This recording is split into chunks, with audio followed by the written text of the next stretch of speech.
Você não passa de uma vergonha para esta família. A voz de tia Constança rasgou o ar da sala de jantar como uma lâmina afiada, e Clara sentiu o mundo inteiro desabar sobre seus ombros. Não foi o grito em si que a destruiu. Foram anos de humilhações que finalmente encontraram suas palavras definitivas. O ar fugiu de seus pulmões, como se alguém tivesse socado seu peito. Seus dedos agarraram a borda da mesa de carvalho, não para se apoiar, mas para confirmar que aquilo era real, que ela ainda existia naquele espaço que por tanto tempo chamara de lar.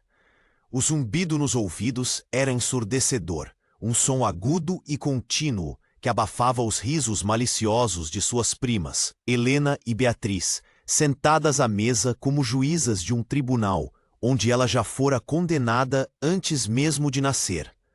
A sala de jantar da mansão Montoya sempre fora imponente. Lustres de cristal pendiam do teto ornamentado, refletindo a luz das velas sobre a prataria impecável.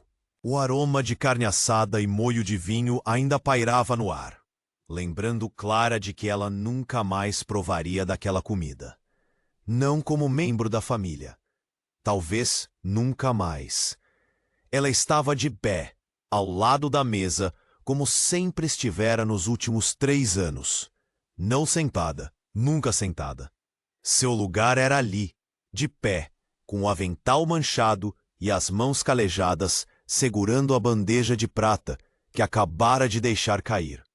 O barulho do metal contra o chão de mármore ainda ecoava em sua mente. Uma única taça de cristal se despedaçara. Apenas uma. Mas para tia Constança, aquilo era a confirmação de tudo o que ela sempre dissera. Clara era inútil, desastrada, indigna do sobrenome que carregava. Olhe para você, continuou a tia, levantando-se lentamente de sua cadeira, os anéis de ouro brilhando em cada dedo como garras prontas para rasgar. 3 anos nesta casa, comendo nosso pão, vestindo trapos que minha generosidade lhe concede, e ainda assim consegue envergonhar esta família diante de nossos convidados. Clara manteve os olhos baixos. Aprendera da pior forma possível que olhar diretamente para a tia Constança era um ato de rebeldia imperdoável. Mas mesmo de olhos baixos, ela podia sentir os olhares. O senhor Rodrigues, comerciante rico que cortejava Helena, observava com um misto de pena e desprezo. A senhora Alvares, matrona da sociedade local, cobria a boca com o leque, mas seus olhos brilhavam com o prazer mórbido de quem testemunha uma tragédia alheia. Eram 12 pessoas à mesa, e cada uma delas se tornara algoz naquele momento. O coração de Clara batia tão forte que ela tinha certeza de que todos podiam ouvi-lo. Cada batida era uma pancada de vergonha. Cada respiração, um esforço consciente para não desmoronar ali mesmo. Seus joelhos tremiam sob a saia surrada, e ela apertou os dedos com tanta força que as unhas cravaram nas próprias palmas. A dor física era bem-vinda. Era algo tangível, algo que ela podia controlar quando tudo ao seu redor escapava de suas mãos. Não tenho palavras para me desculpar, tia, murmurou Clara, e sua própria voz soou distante, como se viesse de outra pessoa. Uma pessoa mais fraca, mais quebrada do que ela queria admitir ser. Desculpas? Tia Constança riu, um som seco e cruel que fez Clara encolher-se involuntariamente. Você acha que desculpas pagarão pelo cristal importado que acabou de destruir? Acha que desculpas apagarão a mancha que você representa para o nome Montoya? As palavras atingiram Clara como chicotadas invisíveis. Cada sílaba carregava anos de ressentimento acumulado, de ódio mal disfarçado que agora explodia sem freios. E a pior parte, a parte que fazia sua alma doer, como se estivesse sendo arrancada de dentro de seu corpo, era saber que tia Constança tinha razão. Ela era uma mancha. Desde o dia em que seus pais morreram naquele acidente de carruagem, 5 anos atrás, quando ela tinha apenas 15 anos, Clara se tornara um fardo. A irmã mais nova de sua mãe, Constança, aceitara abrigá-la não por amor, mas por obrigação social.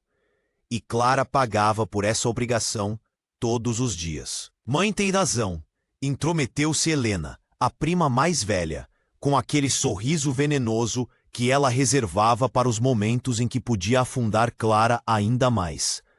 Não sei por que ainda mantemos essa caridade. Qualquer outra pessoa teria encontrado um marido, um trabalho, algo. Mas Clara só sabe viver de esmolas. As palavras de Helena perfuraram mais fundo do que as da tia. Havia algo particularmente cruel na zombaria de alguém da mesma idade.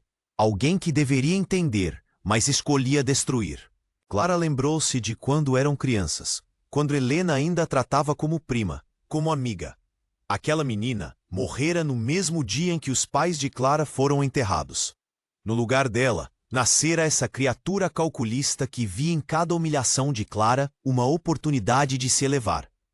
Eu trabalho, Clara conseguiu dizer, e odiou o tremor em sua voz. Eu limpo, cozinho, cuido da casa. Como uma criada, berrou tia Constança, batendo a palma da mão na mesa com tanta força que as taças restantes tilintaram. Você se comporta como uma criada, porque é isso que você é. Não uma montoia, não uma sobrinha, uma criada. E ainda por cima, uma criada incompetente. E silêncio que se seguiu foi pior do que os gritos. Clara podia ouvir sua própria respiração entrecortada. Podia sentir o suor frio escorrendo por suas costas. Podia perceber como suas mãos tremiam, incontrolavelmente. Ninguém a defendeu. Ninguém disse uma palavra em seu favor. O Sr. Rodrigues limpou a garganta, desconfortável, mas permaneceu calado. A Sra. Alvarez mexia no guardanapo, fingindo não perceber a cena. Até Beatriz, a prima mais nova que às vezes mostrava lampejos de piedade, mantinha os olhos fixos no prato. Foi nesse momento que Clara sentiu algo quebrar dentro de si.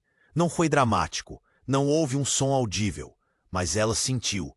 Era como se uma corda que a mantinha presa àquela casa, àquelas pessoas, àquela vida de submissão, finalmente se rompesse, e com ela foi embora o último resquício de esperança de que as coisas poderiam melhorar. Tire isso do meu pescoço agora, ordenou tia Constança, apontando para Clara com um dedo acusador. Esse relicário, de onde você tirou isso? A mão de Clara voou instintivamente para o pescoço, agarrando o pequeno medalhão de prata que pendia de uma corrente fina. Era a única coisa que restara de sua mãe. A única. Tudo mais. As joias, os vestidos, os livros, as lembranças, tia Constança confiscara, alegando que seriam vendidos para pagar as despesas de criá-la. Mas o relicário, Clara conseguira esconder. Era pequeno, simples, sem pedras preciosas. Não valia nada aos olhos de Constança. Mas para Clara, valia tudo. É meu, ela sussurrou. E pela primeira vez naquela noite, sua voz carregou algo além de medo. Carregou determinação. Foi de minha mãe. É meu. Nada aqui é seu, explodiu a tia, contornando a mesa com passos furiosos. Seus saltos repicavam no mármore como sentença de morte. Enquanto você viver sob meu teto, tudo que você tem pertence a mim. Me dê isso agora, ou juro por Deus que a jogo na rua esta noite mesmo. Clara recuou um passo, depois outro. Seus dedos apertavam o relicário com tanta força que a prata mordia sua pele. Ela podia sentir a forma familiar do medalhão, o pequeno fecho que guardava o retrato desbotado de seus pais. Ela não o abria há meses. O medo de que tia Constança o encontrasse era grande demais, mas sabia exatamente o que havia lá dentro. O rosto gentil de sua mãe, os olhos bondosos de seu pai. A prova de que um dia ela fora amada. Por favor, Clara implorou, e odiou-se por isso. Odiou como sua voz saía quebrada, patética. Odiou como as lágrimas finalmente escapavam, ardendo em suas bochechas. É tudo o que tenho. Por favor, não tire isso de mim. Patético, murmurou Helena, revirando os olhos, chorando por um pedaço de metal velho. Se ela se importa tanto assim, disse Beatriz, surpreendentemente, e por um momento Clara sentiu um lampejo de esperança. Então talvez devêssemos leiloar. Tenho certeza de que alguém pagaria algo por isso. Até sucata tem preço. A esperança morreu tão rápido quanto nascera. Beatriz não estava defendendo Clara. Estava apenas encontrando uma maneira mais criativa de torturá-la. Brilhante ideia, concordou Helena, batendo palmas delicadamente. Poderíamos usar o dinheiro para comprar um cristal novo, um que Clara não quebrará. As risadas das primas ecoaram pela sala. Risadas agudas, falsas, calculadas para ferir. E feriram. Clara sentiu cada gargalhada como uma facada. Sentiu como se estivesse nua diante de todos, exposta em sua miséria, ridicularizada em sua dor. Os convidados permaneciam em silêncio, mas seus olhos diziam tudo. Pena, nojo, indiferença. Ninguém interviria. Para eles, Clara não passava de entretenimento, de um espetáculo grotesco que tornava seus próprios jantares mais interessantes. Tia Constança estava agora a poucos passos de distância. Clara podia sentir o perfume caro que ela usava. Podia ver as rugas de raiva ao redor de sua boca. A mão da tia se estendeu, agarrando a corrente do relicário com tanta força que Clara sentiu a prata cortar sua pele. Me dê, sibilou Constança, puxando. Clara puxou de volta. Não era uma escolha consciente. Era instinto. Era a última fagulha de dignidade que ainda ardia dentro dela. Suas mãos se fecharam sobre as de tia Constança, tentando afastá-las, tentando proteger aquilo que era sagrado. Não! Clara gritou, e sua própria voz a surpreendeu. Era rouca, desesperada, mas era alta. Você pode me tirar tudo. Pode me fazer trabalhar como escrava. Pode me humilhar. Pode me vestir de trapos. Mas isso você não vai tirar. O tapa veio antes que ela pudesse se defender. A mão de tia Constança atingiu seu rosto com tanta força que Clara cambaleou para o lado, batendo contra a parede. O gosto de sangue inundou sua boca.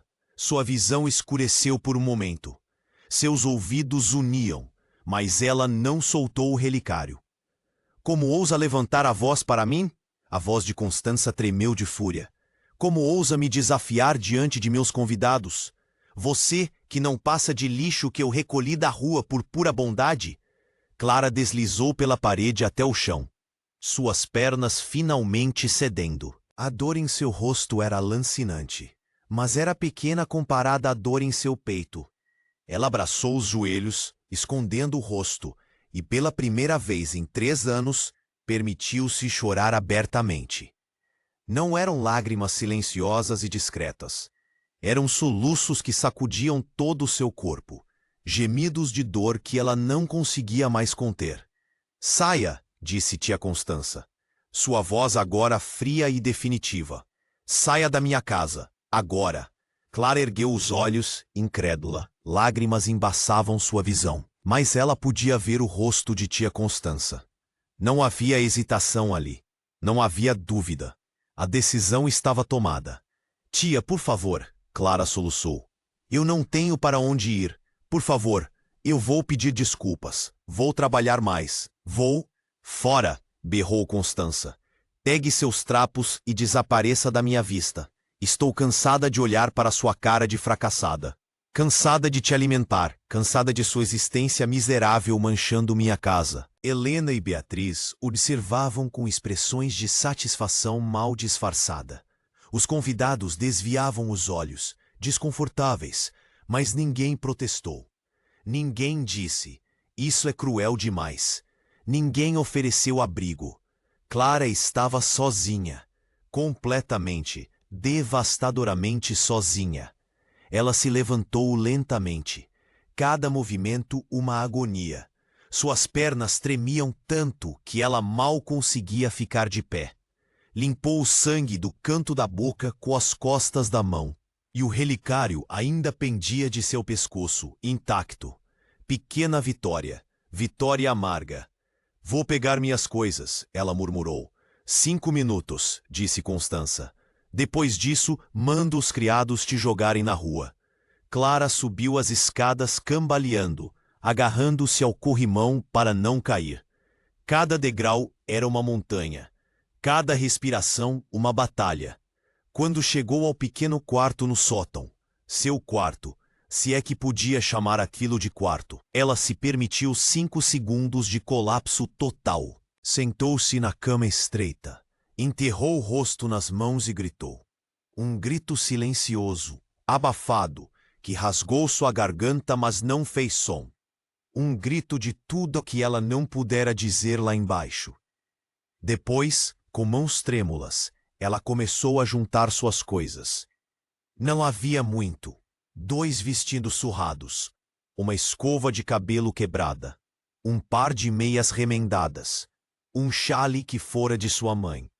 E o relicário, sempre o relicário, colocou tudo em uma trouxa pequena e desceu. A chuva começara a cair lá fora. Ela podia ouvir o tamborilar contra as janelas. Perfeito. Até o céu conspirava contra ela. Quando passou pela sala de jantar, ninguém olhou. Era como se ela já não existisse. Como se nunca tivesse existido. A porta da frente estava aberta, e tia Constança estava ao lado dela, braços cruzados, esperando. Se eu a vir perto desta casa novamente, disse a tia quando Clara passou, vou chamar a polícia. Você não é mais minha sobrinha. Não é mais nada. Clara não respondeu. Não havia palavras. Ela saiu para a chuva e a porta se fechou atrás dela com um bater definitivo. O som ecoou na noite e Clara ficou ali, parada, deixando a chuva encharcar suas roupas, misturar-se com suas lágrimas.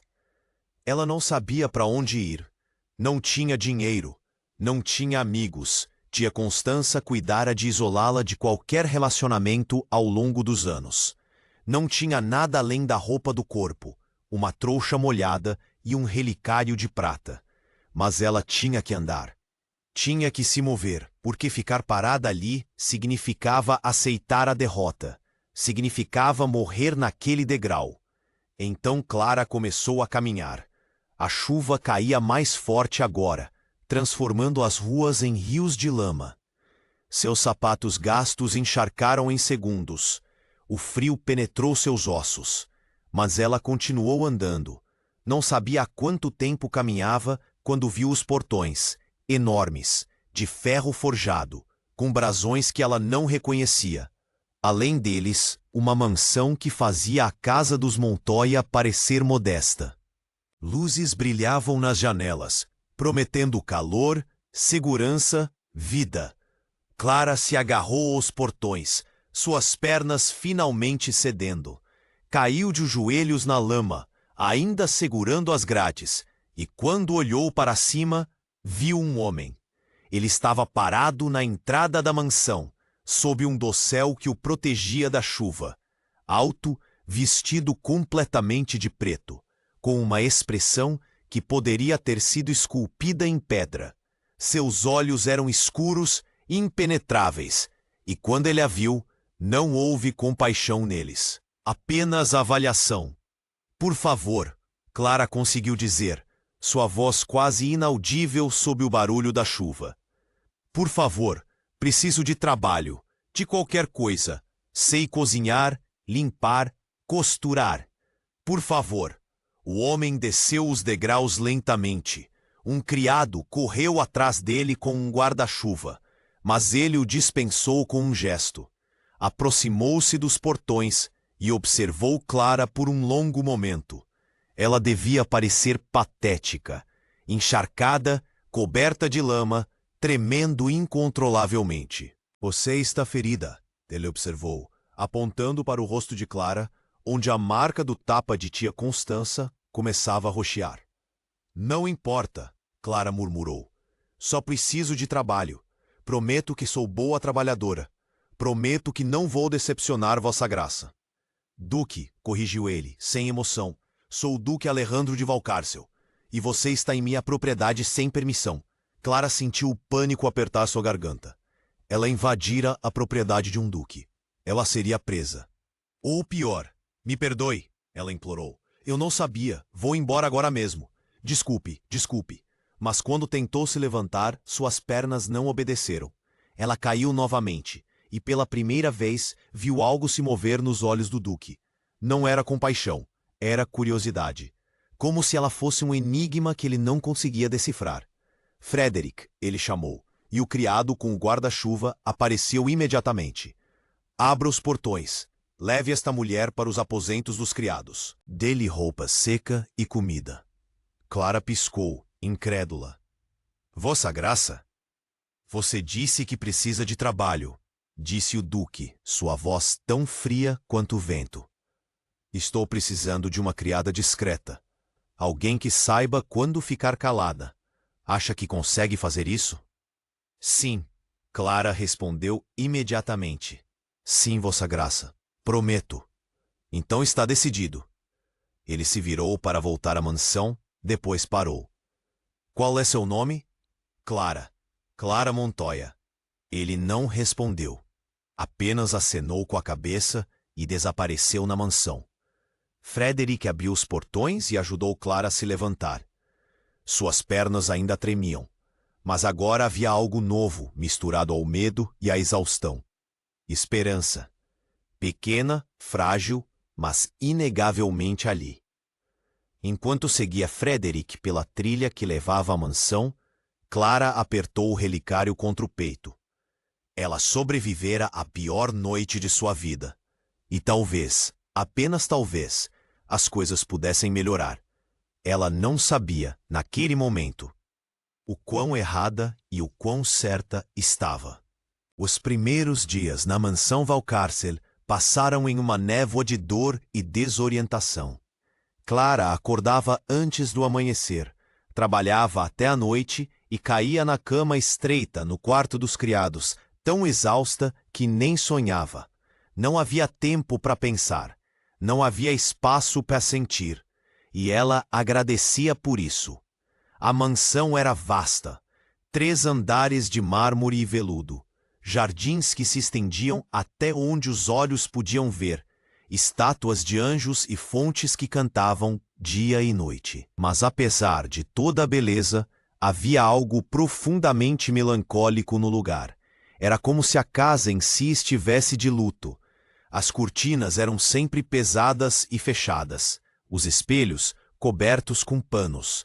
Ninguém ria ali. Os outros criados, Frederick, a governanta Senhora Hortência, as donzelas Maria e Isabel, tratavam Clara com uma cortesia distante.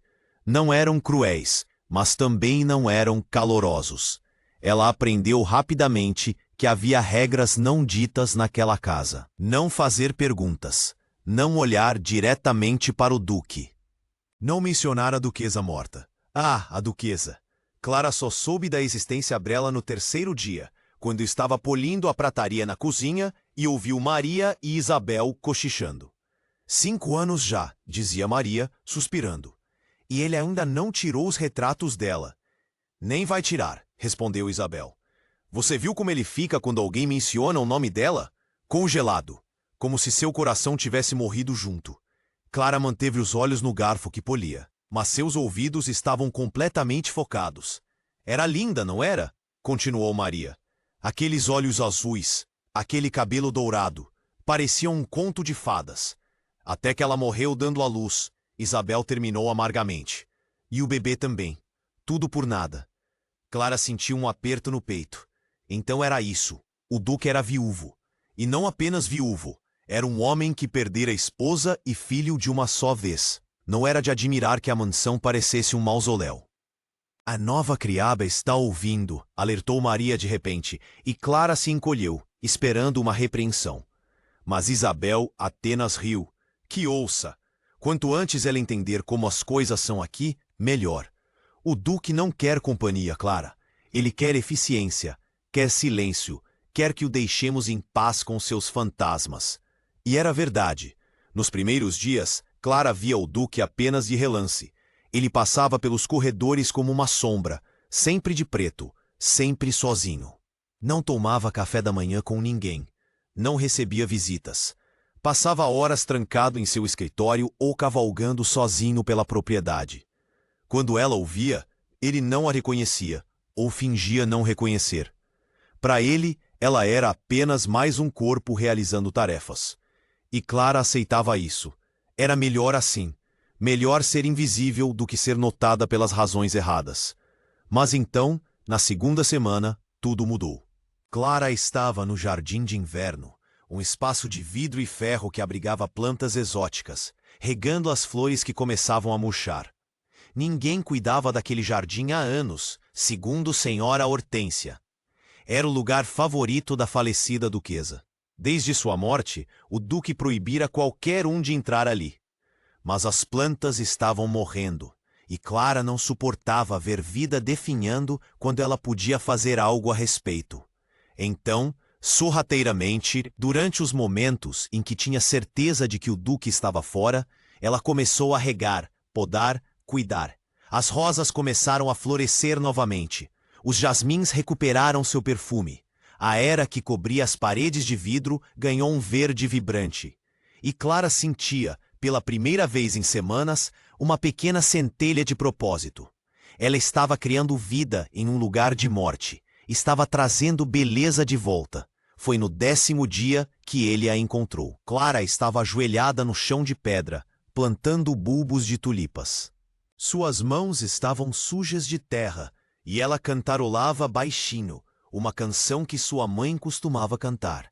Não percebeu quando a porta de vidro se abriu. Não ouviu os passos se aproximando. — O que você está fazendo aqui? A voz do duque a fez pular.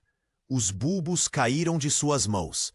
Ela se virou tão rápido que quase perdeu o equilíbrio. E quando viu a expressão em seu rosto, todo o sangue fugiu do seu. Raiva. Pura e destilada raiva. — Vossa Graça, Clara gaguejou, levantando-se às pressas. Eu só estava... Eu proibi qualquer um de entrar aqui, ele disse, sua voz baixa, mas carregada de uma emoção que fazia o ar vibrar. Proibi especificamente. Perdoe-me, Clara implorou, suas mãos ainda sujas de terra estendidas em um gesto de súplica. Eu não queria desrespeitar. É que as plantas estavam morrendo, e eu pensei. Você pensou? Ele riu, mas não havia humor ali, apenas amargura. Você não tem o direito de pensar. Você não tem o direito de tomar decisões sobre o que acontece nesta propriedade. Cada palavra era uma chicotada. Clara sentiu lágrimas picarem seus olhos, mas forçou-se a mantê-las dentro. Tem razão, Vossa Graça. Vou limpar tudo e nunca mais voltarei. Ela começou a recolher as ferramentas, as mãos tremendo tanto que deixou cair a pá 2 vezes. O duque estava parado ali, observando. O silêncio era tão pesado que Clara mal conseguia respirar. — Por que você fez isso? Ele perguntou de repente, e sua voz estava diferente.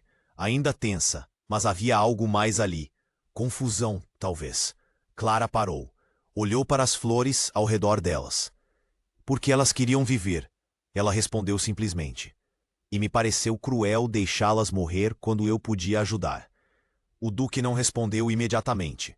Quando Clara finalmente ousou olhar para ele, viu que sua expressão mudara. Ainda havia dureza ali, mas também algo mais suave. Algo que parecia dor. Ela plantou estas rosas. Ele disse, apontando para um arbusto particularmente bonito que Clara acabara de podar. Ela disse que rosas vermelhas eram símbolo de amor eterno. Ela estava errada. Clara não sabia o que dizer. Então ficou calada. Vá, o duque ordenou finalmente. E não volte aqui. Clara assentiu e saiu correndo, mas quando olhou para trás da porta de vidro, viu que ele ainda estava parado ali, olhando para as rosas, com uma expressão no rosto que partiu algo dentro dela. Era a expressão de um homem que perdera tudo e não conseguia encontrar o caminho de volta. Naquela noite, Pela primeira vez, Clara não conseguiu dormir. Ficou deitada na cama estreita, olhando para o teto, pensando no Duque, em como era ser tão rico, tão poderoso, e ainda assim tão profundamente infeliz, em como sua própria dor, embora real e dilacerante, parecia pequena comparada à escuridão que ela via nele. Nos dias que se seguiram, algo estranho aconteceu. O Duque começou a notá-la, não abertamente, não conversando ou sorrindo, mas Clara percebia seu olhar seguindo-a quando ela passava pelos corredores. Percebia como ele pausava quando ela entrava em uma sala para limpar. E uma vez, quando ela estava servindo o jantar, uma tarefa que normalmente cabia a Frederick, mas ele estava doente, o Duque falou diretamente com ela. "Esta sopa", ele disse, sua voz neutra. "Quem a fez?" Clara engoliu seco. "Fui eu, Vossa Graça. Se não está do seu agrado, posso." "Está boa", ele interrompeu. "Melhor do que qualquer coisa que comi em meses." Ele não disse mais nada, mas Clara sentiu algo quente se espalhar por seu peito. Um pequeno reconhecimento, um minúsculo momento de validação. A partir de então, ela começou a cozinhar todas as refeições do Duque. Não porque ele foi ordenado. Na verdade, Sr. Hortência reclamou, dizendo que essa não era função de Clara. Mas Clara insistiu. Ela descobrira algo. Cuidar, para ela, não era apenas trabalho. Era cura. E de alguma forma estranha e inexplicável, cuidar daquele homem quebrado começava a curar as rachaduras em sua própria alma. Ela fazia sopas nutritivas que ele sempre terminava, pães frescos que enchiam a mansão com um aroma que fazia até os criados mais sisudos sorrirem, sobremesas simples, pudins de baunilha, tortas de maçã, que ela deixava na biblioteca onde ele passava as noites, e lentamente, muito lentamente, ela começou a ver mudanças. O Duque não estava mais tão fechado. Ainda não sorria, mas a dureza em seus olhos suavizava às vezes. Ele começou a dar bom dia quando passava por ela.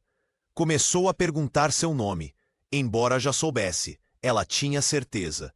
"Clara", ele disse uma manhã, fazendo-a quase derrubar a bandeja que carregava. "O jardim de inverno. Você pode continuar cuidando dele." Ela piscou, incrédula. "Vossa Graça?" "As flores", ele continuou, sem olhar para ela, fingindo estar absorto nos documentos em sua mesa. "Elas parecem melhores. Continue." Era uma permissão. Mais do que isso, era um reconhecimento de que ela fizera algo certo, algo bom. Clara sentiu lágrimas quererem escapar, mas engoliu-as. "Obrigada, Vossa Graça", ela murmurou, e saiu antes que ele pudesse ver como suas mãos tremiam de emoção. Os meses passaram. O outono chegou, pintando os jardins de dourado e vermelho. Clara se estabeleceu em uma rotina que, embora exaustiva, trazia uma estranha paz. Ela acordava, trabalhava, cuidava e, no final de cada dia, permitia-se alguns minutos no jardim de inverno. Ali, com as mãos na terra e o perfume das flores ao redor, ela conseguia esquecer tia Constança. Conseguia esquecer Helena e Beatriz. Conseguia esquecer a humilhação. Mas o passado, ela descobriria, nunca esquece completamente de nós. Foi em uma tarde nublada de novembro que o pesadelo voltou. Clara estava na cozinha, preparando massa para pão, quando ouviu vozes na entrada principal. Visitantes. Raros, mas não inéditos. Às vezes, nobres da região tentavam forçar a sociabilidade do Duque. Ela não prestou muita atenção até ouvir a voz. Aquela voz, aguda, autoritária, cruel. Tia Constança. Clara deixou cair a tigela que segurava. A massa se espalhou pelo chão, mas ela mal notou. Seu coração disparou. Suas mãos gelaram. A sala começou a girar. "Seria uma honra jantar com Vossa Graça", Constança estava dizendo, sua voz toda melosidade falsa. "Minha filha Helena está procurando um bom partido, e pensei que talvez..." Clara não ouviu o resto. Correu da cozinha. Subiu as escadas de serviço, trancou-se em seu quarto. Sentou-se no chão, com as costas contra a porta, e abraçou os joelhos, tremendo incontrolavelmente. Ela estava aqui. Tia Constança estava nesta casa. Se ela visse Clara, se ela contasse ao Duque quem Clara realmente era, ou melhor, quem ela fora. Uma fracassada, uma rejeitada, lixo expulso de casa. Clara apertou o relicário contra o peito e fechou os olhos, tentando controlar a respiração. Não podia deixar Constança vê-la. Não podia arriscar perder este lugar, esta estranha paz que construíra. Ficou escondida em seu quarto o resto do dia. Quando finalmente desceu, já era noite, e Senhora Hortência olhou para ela com desaprovação. Onde você estava? O Duque perguntou por você. Estava indisposta. Clara mentiu. Desculpe.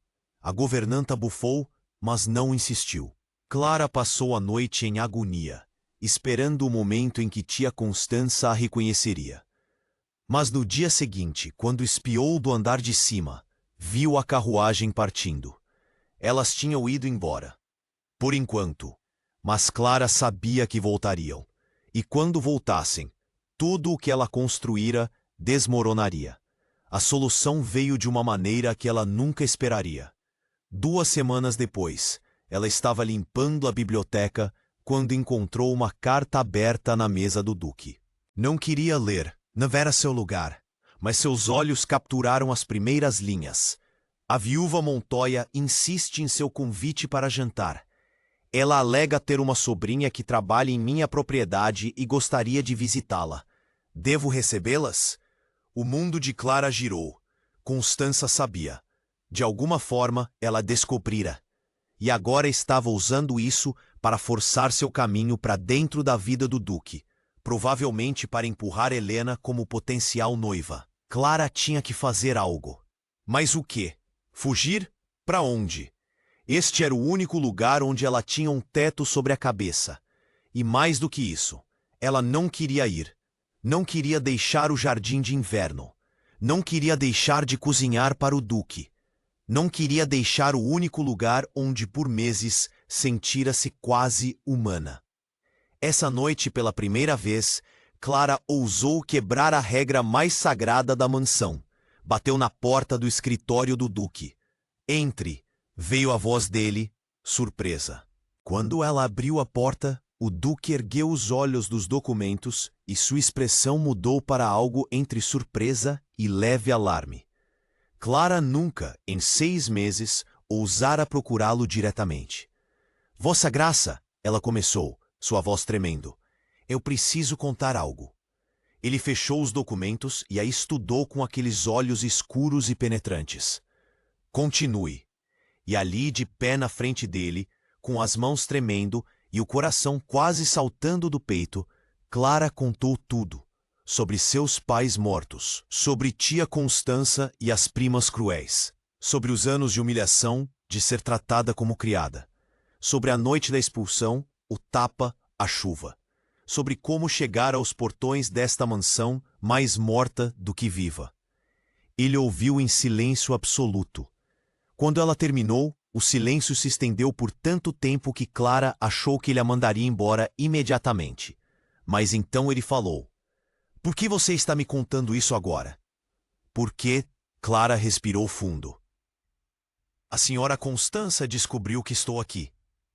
Ela vai vir. E vai tentar me humilhar novamente. E vai usar isso para se aproximar de Vossa Graça. E eu não quero. Sua voz quebrou. Eu não quero estragar a paz que Vossa Graça tem aqui. Então achei melhor contar a verdade antes que ela conte mentiras. O Duque se levantou lentamente. Caminhou até a janela, as mãos nas costas, olhando para a escuridão lá fora. Você tem medo dela, ele disse. Não era uma pergunta. Tenho, Clara admitiu. Ela tem o poder de me destruir com palavras. Sempre teve. Não aqui, disse o Duque, virando-se para encará-la. E pela primeira vez, Clara viu algo em seus olhos que fez seu coração pular. Não era pena. Era algo mais forte. Determinação. Enquanto você estiver sob minha proteção, ninguém terá poder sobre você. Ninguém. Mas vossa graça. Quando ela vier, ele interrompeu. Deixe que venha. Deixe que ela tente seus jogos. Ela vai descobrir que o tempo das humilhações acabou. E quando ele disse isso, Clara viu nele o homem que comandava exércitos de criados com um aceno de mão. O duque, o nobre, o poderoso.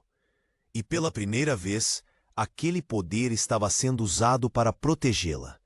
Ela quase desmoronou ali mesmo. Obrigada, conseguiu sussurrar. Ele acenou com a cabeça, dispensando-a. Mas quando ela estava quase na porta, ele falou novamente. Clara. Ela parou. Você faz meu café todas as manhãs. Você cuida do jardim da minha esposa. Você mantém esta casa viva quando eu já a abandonei. Sua voz estava baixa, mas cada palavra atingiu Clara como um raio. Você não é uma fracassada. E qualquer pessoa que não conseguiu ver seu valor é uma tola. Clara saiu correndo antes que ele pudesse ver as lágrimas caindo. Trancou-se no quarto e chorou até não ter mais lágrimas. Mas eram lágrimas diferentes desta vez.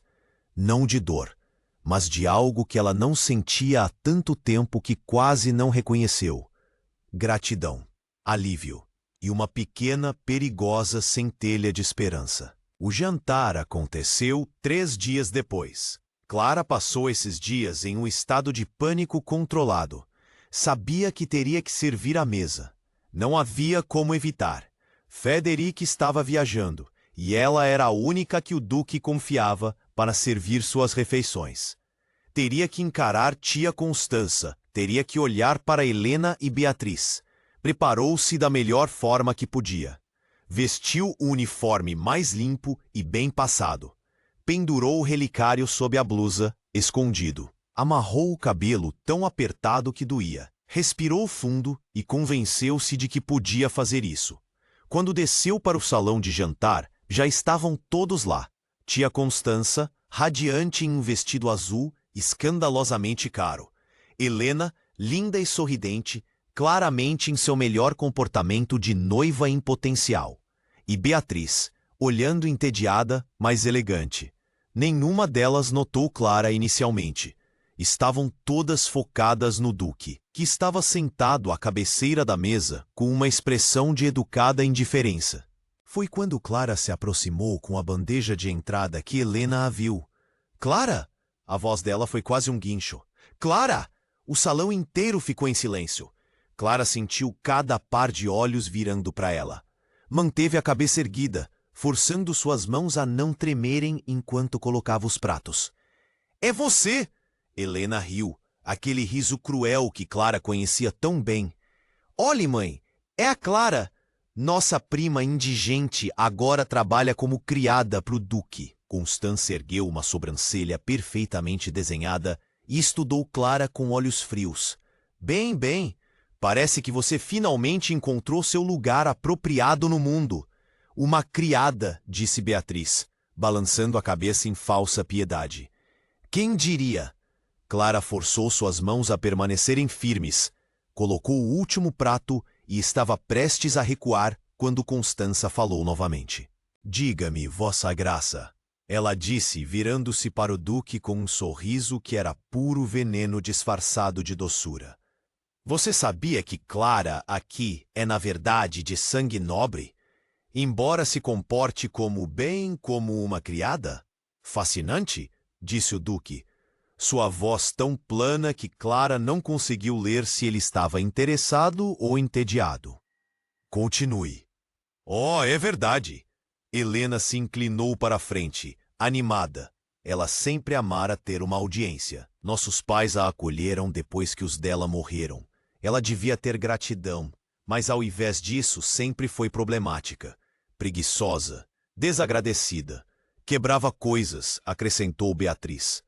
Nunca conseguia fazer nada direito. Eventualmente, Constança continuou, suspirando como se a memória a afligisse. Tivemos que tomar a decisão difícil de libertá-la. Para seu próprio bem, entendem? Ela precisava aprender a se sustentar. Clara apertou os punhos com tanta força que suas unhas cravaram nas palmas. Libertá-la. E palavra bonita para jogá-la na rua sob chuva. É isso? Perguntou o Duque, ainda com aquela voz neutra. Bem, Constança pareceu momentaneamente incerta. Esperava mais reação. Sim, só achei que Vossa Graça deveria saber o tipo de pessoa que emprega. Entendo. O Duque pegou seu copo de vinho, dando um gole lento. E vocês vieram aqui hoje por quê, exatamente? Helena corou ligeiramente. Minha mãe mencionou que Vossa Graça poderia se beneficiar de companhia apropriada. Alguém de boa família para me caçar como marido? O Duque interrompeu, e agora havia um toque de algo afiado em sua voz. Seja honesta, senhorita. Helena gaguejou, mas Constança se recuperou rapidamente. Vossa Graça é direto. Admiro isso. Sim, uma filha jovem, linda, de boa família. Seria um excelente partido. Sem dúvida, disse o Duque. Depois virou-se para Clara, que ainda estava ali, congelada. Clara, traga o próximo prato. Era uma desmissão. Uma chance de escapar. Mas quando Clara se virou, Constança não conseguiu resistir a mais um golpe. Pobre Clara, ela disse, alto o suficiente para que todo o salão ouvisse. Imagino que seja humilhante para você servir enquanto está na companhia de pessoas que costumavam ser sua família. Mas suponho que você se acostumou com a humilhação, não foi? Algo quebrou. Clara parou. Virou-se lentamente. E quando falou, sua voz estava baixa, mas absolutamente firme. A humilhação, disse ela, foi viver sob seu teto. A humilhação foi suportar anos de crueldade disfarçada de caridade. A humilhação foi acreditar, mesmo por um momento, que pessoas como vocês fossem família. Constança ficou de boca aberta. Helena pareceu escandalizada. Beatriz ficou pálida. Como ousa, começou Constança, servir nesta casa. Clara continuou, e agora havia lágrimas em seus olhos, mas também força em sua voz. É a maior honra que já tive, porque aqui ninguém me trata como lixo. Aqui meu trabalho tem valor. Aqui sou vista. Chega! Berrou Constança, levantando-se. Vossa Graça não vai tolerar que uma criada me fale assim. Foi então que o Duque também se levantou. E quando lhe ficou de pé, todo o salão pareceu diminuir. Sua presença encheu o espaço, comandou a tensão. A senhora está certa, ele disse calmamente. Não vou tolerar que ninguém fale assim com você em minha casa. Constança sorriu, triunfante. Mas também, continuou o Duque, não vou tolerar que você fale assim com ela. O sorriso de Constança morreu. O Duque caminhou até onde Clara estava, e ela prendeu a respiração. Ele parou tão perto que ela podia ver as manchas douradas em seus olhos escuros. Você usa um relicário, ele observou, apontando para o pequeno volume que formava sob sua blusa. Posso vê-lo? Clara piscou confusa. Vossa Graça? Por favor. Com mãos trêmulas, Clara puxou o relicário de sob a blusa. O medalhão de prata balançou na corrente fina. O Duque o pegou delicadamente entre os dedos e, com cuidado, abriu o fecho. Dentro, como sempre, estava o retrato desbotado dos pais de Clara. Mas havia outra coisa também. Algo que Clara nunca notara, gravado no interior da tampa do medalhão. Um símbolo. Um brasão tão pequeno que era quase invisível. O Duque ficou completamente imóvel. Seu rosto empalideceu. Onde você conseguiu isso? Sua voz estava rouca. Foi de minha mãe. Clara respondeu, confusa pelo súbito interesse. É tudo que tenho dela. Qual era o nome de sua mãe? Isabela. Isabela de Montoya, antes de casar. O Duque fechou os olhos. Quando os abriu novamente, havia algo neles que Clara nunca vira antes. Reconhecimento, espanto e algo que parecia dor. Isabela de Souza, ele corrigiu suavemente. Ela voltou ao nome de solteira depois de casar? Sim, como era a tradição em sua família. Por quê? O duque virou-se para Constança, e sua expressão era agora de pura fúria controlada. Você, ele disse, cada palavra cortante como vidro, roubou de uma criança órfã sua herança. Tratou a filha de Isabela de Souza como criada. Humilhou uma jovem cujo sangue é mais nobre que o seu jamais será. Constança ficou lívida. Vossa Graça, eu não entendo.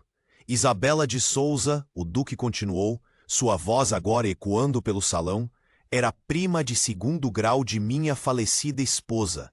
Ela esteve nesta mansão muitas vezes quando eu era jovem. E este relicário, ele ergueu o medalhão para que todos vissem, carrega o brasão de minha família. Foi dado a Isabela por minha mãe, como presente pela amizade que dividiam. O silêncio no salão era absoluto. A filha de Isabela, disse o duque, virando-se para Clara, está sob minha proteção. E qualquer pessoa que tenha causado dor a ela, causou dor à memória de alguém que minha família amava. E então, diante de todos, o duque Alejandro de Valcárcel fez algo inimaginável. Ele se ajoelhou. Não completamente. Não era súplica. Mas ele se inclinou, pegou a mão de Clara e beijou seus dedos com uma reverência que fez lágrimas finalmente rolarem por seu rosto. Perdoe-me, ele disse, tão baixo que apenas Clara podia ouvir, por não ter visto antes quem você realmente era. Vossa Graça, Clara sussurrou, sua voz quebrada. Você me salvou quando ninguém mais o faria. Não há nada a perdoar. Quando ele se levantou, virou-se para Constança e suas filhas, que estavam todas pálidas como fantasmas. Saiam, ele ordenou. Saiam de minha casa e não voltem nunca mais. E se eu ouvir que vocês se aproximaram de Clara novamente, vou usar cada grama de minha influência para destruir o que resta de sua posição social. Constança tentou protestar, mas uma olhada para a expressão do duque fez suas palavras morrerem na garganta. Helena e Beatriz já estavam se levantando, claramente apavoradas. Elas saíram em silêncio. Clara as ouviu subir na carruagem. Ouviu as rodas se afastando. E quando o som finalmente desapareceu, ela desmoronou. Suas pernas cederam. Se o duque não a tivesse pegado, ela teria caído. Ele a segurou firmemente, e pela primeira vez em meses, em anos, Clara se permitiu chorar de verdade. Não lágrimas silenciosas e escondidas, mas soluços profundos que sacudiam todo o seu corpo, liberando anos de dor comprimida. Eu tenho você, ele murmurou, e sua voz estava diferente, mais suave, quase terna. Eu tenho você, e ninguém vai machucá-la novamente. E naquele momento, segura em seus braços, Clara acreditou nele. Os meses que seguiram foram os mais estranhos da vida de Clara. A revelação sobre sua conexão com a família do duque mudou tudo e simultaneamente nada. Ela continuou trabalhando, não porque precisasse. O duque deixara claro que ela era de fato uma hóspede de honra agora, mas porque ela queria. O trabalho lhe dava propósito, o cuidado lhe dava paz. Mas agora, as coisas eram diferentes. O duque começou a jantar com ela. Conversas pequenas no início, sobre o jardim, sobre o clima. Depois, conversas mais profundas, sobre perda, sobre dor, sobre como continuar vivendo quando parece que a vida acabou. Clara descobriu que sob toda aquela armadura de frieza, Alejandro era profundamente solitário. Ele falou sobre sua esposa, não com a reverência dolorosa de antes, mas com uma lembrança mais suave. Ele a amara, sim, mas tinha estado sozinho por tanto tempo que esquecera como era se conectar com alguém. E Clara? Clara descobriu que estava se conectando com ele de maneiras que a assustavam e a emocionavam ao mesmo tempo. Havia a manhã em que ela o encontrou no jardim de inverno, olhando as rosas que ela cultivara. Elas são bonitas, ele disse quando ela se aproximou. Sua esposa tinha razão. Clara respondeu gentilmente. Rosas vermelhas são amor eterno. Só que o amor não precisa ser apenas romântico. Pode ser memória. Pode ser gratidão. Ele a olhou por um longo momento. Você é sábia além de sua idade. Sou apenas alguém que aprendeu a encontrar significado na dor. Havia a noite em que ela o encontrou na biblioteca, cercado por documentos e parecendo exausto. Você precisa dormir, Vossa Graça. Alejandro, ele corrigiu. Quando estamos sozinhos, você pode me chamar de Alejandro. O nome soou estranho em sua língua. Íntimo, perigoso, mas também certo. Alejandro, ela repetiu suavemente. Você precisa descansar. Ele sorriu. Realmente sorriu. Pequeno, mas genuíno. Quando você se tornou minha cuidadora? No momento em que você me deu um motivo para me importar. E havia aquela tarde chuvosa quando Clara estava tocando piano no salão de música. Um instrumento que ela aprendera secretamente, ouvindo as aulas de Helena anos atrás. E ele apareceu na porta. Eu não sabia que você tocava. Há muitas coisas que você não sabe sobre mim, ela disse, parando de tocar. Então me conte, ele pediu, sentando-se ao lado dela no banco. Me conte tudo. E ela contou. Sobre sua infância feliz antes da morte de seus pais. Sobre sua mãe que amava música e jardinagem. Sobre seu pai que lhe ensinara a ler e escrever. Sobre sonhos que ela tivera e abandonara. Sobre medos que ainda carregava. E ele ouviu, realmente ouviu. E quando ela terminou, ele compartilhou suas próprias histórias. Sobre uma juventude sob pressão de expectativas. Sobre um casamento arranjado que se tornou amor real. Sobre a culpa de ter sobrevivido quando sua esposa e filho não sobreviveram. Foi em uma dessas conversas que Clara finalmente entendeu. Eles estavam salvando um ao outro. Ele a salvara da ruína física.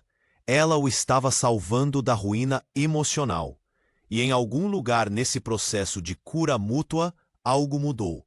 Clara não podia nomear o momento exato. Talvez tenha sido quando ela olhou para ele uma manhã e percebeu que seu coração acelerava. Talvez tenha sido quando ele tocou sua mão ao passar uma xícara de chá, e o toque permaneceu por um segundo mais do que o necessário. Talvez tenha sido quando ela o encontrou olhando para ela, através da sala, e viu em seus olhos algo que a fez corar. O que quer que fosse, estava lá, inegável, assustador, maravilhoso. Mas Clara tinha medo de nomear, porque o que ela sentia era impossível. Ele era um duque. Ela era o que era ela realmente. Uma órfã, uma ex-criada, alguém sem posição real na sociedade. Foi Senhora Hortência quem finalmente forçou a questão. Ele está apaixonado por você, a governanta disse calmamente um dia, fazendo Clara deixar cair a bandeja que segurava. O quê? Não, eu sou, ele é. Ele olha para você como um homem que acordou de um longo inverno e viu a primavera pela primeira vez. Senhora Hortência continuou, implacável. E você olha para ele do mesmo jeito. Então vou lhe fazer uma pergunta, menina. O que você vai fazer sobre isso? Clara não tinha resposta. Mas a resposta veio de qualquer maneira, de uma forma que ela nunca esperaria. Foi um baile. O primeiro que o Duque concordara em sediar em 5 anos. Uma celebração de primavera que a sociedade local insistira que ele realizasse.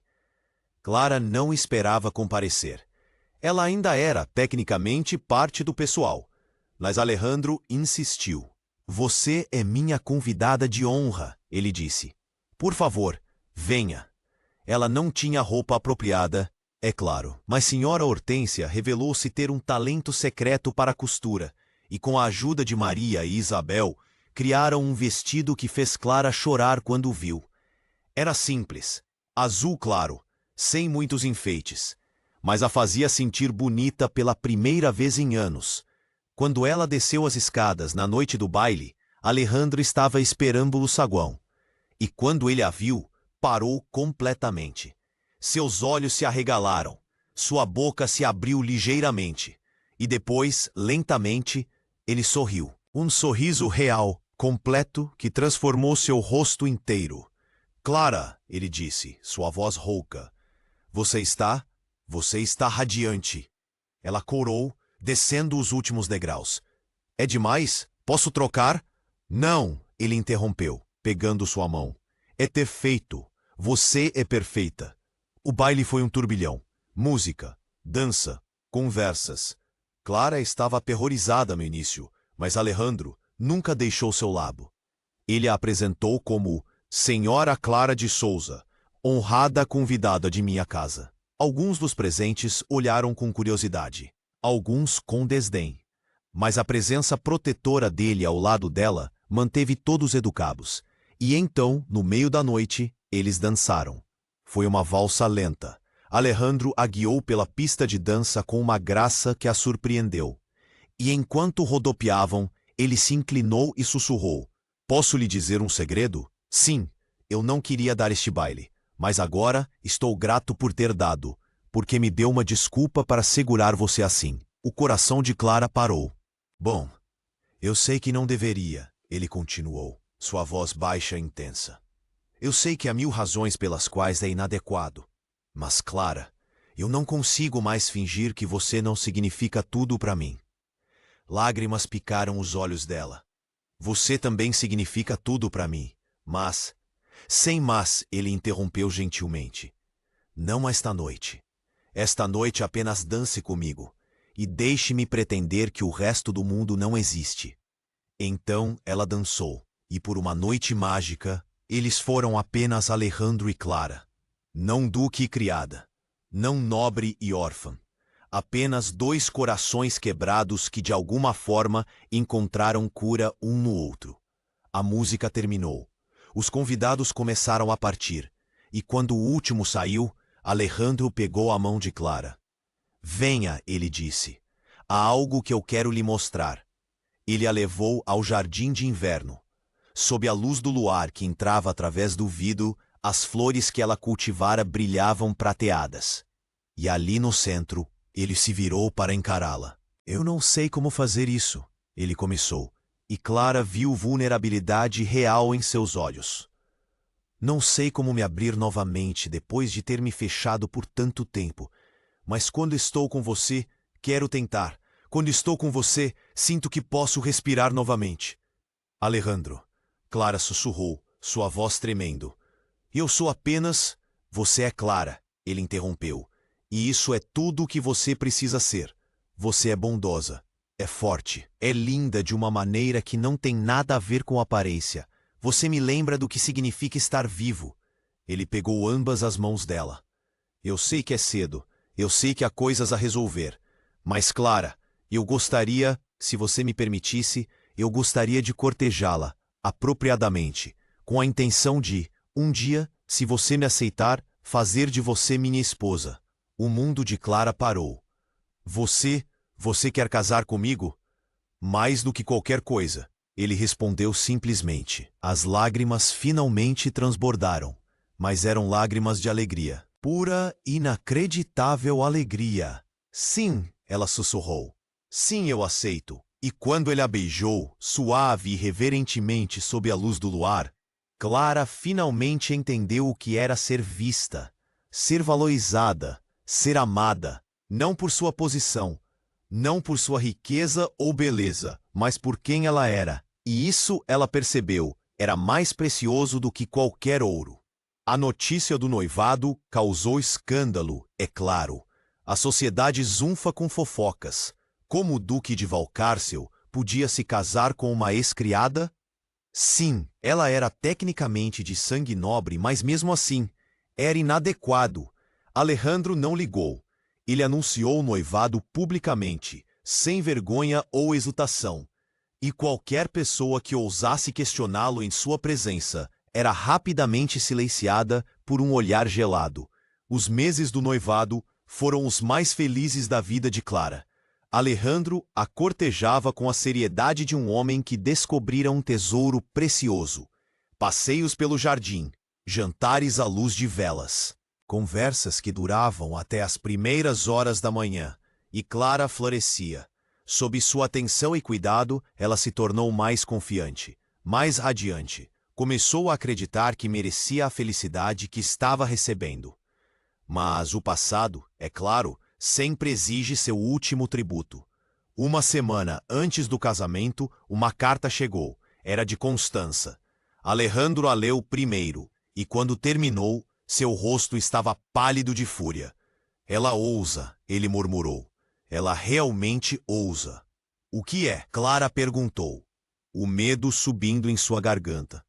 Ela está tentando chantagem, Alejandro explicou, amassando a carta com força. Diz que vai espalhar mentiras sobre você, que vai dizer que você seduziu os criados, que roubou dela, que é moralmente corrupta. A menos que eu pague por seu silêncio. Clara sentiu-se enjoada. É claro que Constança não simplesmente deixaria as coisas irem. Ela tinha que tentar extrair um último lucro de sua miséria. O que vamos fazer? Ela perguntou, sua voz pequena. Alejandro a puxou para seus braços. Vamos fazer nada. Ela pode espalhar todas as mentiras que quiser. Todos que importam sabem quem você realmente é. E quanto ao resto, que pensem o que quiserem. Eu não vou dar a ela o poder de nos afetar. Mas e se as pessoas acreditarem? Então, essas pessoas não merecem estar em nossas vidas. E ele estava certo. Constança espalhou suas histórias. Algumas pessoas acreditaram, algumas se afastaram. Mas muitas mais, aqueles que realmente conheciam Clara, nos meses desde que ela se tornara parte visível da vida do Duque, defenderam-na. E o mais importante, Alejandro permaneceu inabalável. O casamento aconteceu em uma manhã de primavera. Foi pequeno. Apenas amigos próximos e membros leais da casa. Sem pompa excessiva. Sem ostentação. Mas quando Clara caminhou pelo corredor vestida de branco, com flores do jardim de inverno em seu cabelo, e viu Alejandro esperando por ela com lágrimas em seus olhos, ela soube. Este era seu final feliz. Não porque ela se casara com um duque, não porque agora tinha riqueza ou posição, mas porque encontrara alguém que a via, que a valorizava, que a amava não apesar de suas feridas, mas incluindo elas. Quando eles trocaram votos, ela tocou o relicário que agora pendia sobre seu vestido de noiva. O relicário que a salvara, que revelara sua verdadeira identidade, que conectara seu passado ao seu futuro. E quando Alejandro a beijou como sua esposa, Clara finalmente permitiu-se acreditar. As humilhações haviam terminado. O sofrimento tinha propósito. A dor levara à cura. E ela, a garota que fora expulsa na chuva, sem nada além de trapos e um medalhão, agora era duquesa. Não porque se casara com poder, mas porque descobrira seu próprio poder. O poder de sobreviver, de cuidar, de amar, mesmo quando tudo lhe fora tirado. E naquela verdade, ela finalmente encontrou paz. Epílogo. 5 anos depois. O jardim de inverno estava mais bonito do que nunca. Rosas de todas as cores floresciam. Jasmins perfumavam o ar.